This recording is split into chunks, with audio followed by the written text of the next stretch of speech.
అనిపించింది బ్రో? అంటే ట్రైలర్ చూసినంతసేపు నాకు చాలా అసలు ఇంకా మాటలు లేవు బ్రదర్. అసలు నిజంగా ఆ ట్రైలర్ ఎవ్వరు ఎక్స్పెక్ట్ చేయలేదు. నిజంగా ఒక ఫ్యాన్స్ మేము కూడా అంతగానో ఎక్స్పెక్టేషన్స్ మించి ఉంది బ్రదర్. అసలు ట్రైలర్ చాలా బాగుంది. అసలు నాకు అది చూసినంతసేపు కూడా బ్యాక్గ్రౌండ్ మ్యూజిక్ కానీ బీజిఎం కానీ అసలు దుమ్ము దులిపిందా అలా ఉంది. నిజంగా చాలా బాగుంది. అసలు నేనైతే 3 సార్లు చూసిన బ్రదర్. ఇప్పటికి రిలీజ్ అయ్యి ఎంతసేపు అయింది brother? Just half an hour కూడా కాలే. 3 సార్లు చూసినట్టే అర్థం చేసుకో.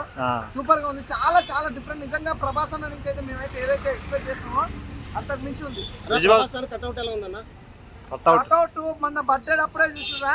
ఇప్పుడు ట్రైలర్ లో చూసినాక ఇంకా మళ్ళీ కట్అవుట్ గురించి మాట్లాడే అవసరం లేదు. నిజంగా ఇండస్ట్రీలో ఒక కట్అవుట్ గురించి మాట్లాడే అవసరం అయితే ప్రభాస్ అన్న. రాకీ బాయ్ పర్ఫార్మెన్స్ లా ఉందా? పర్ఫార్మెన్స్ చెప్పొద్దు అన్న. అసలు ట్రైలర్ చూసినంత చెప్పు మాకు ఆ ఎక్సైట్మెంట్, ఆ బ్యాక్గ్రౌండ్ మ్యూజిక్, ఆ బీజం, అసలు ఆ లుకింగ్ చాలు మాకు. ఆ లుక్ చాలంటే. కత్తి ఫైట్ సీన్ ఎలా ఉంది? ఆ ఫైట్ సీన్ అదంతా అసలు అంటే ఆ వెలివేషన్స్ లో మనకి అర్థం కాదు కానీ ఆ థియేటర్ లో చూడాలన్నా. అసలు ట్రైలర్ నేను థియేటర్ లో చూడడానికి మిస్ అయిపోయినా కానీ థియేటర్ లో చూడాలి ట్రైలర్.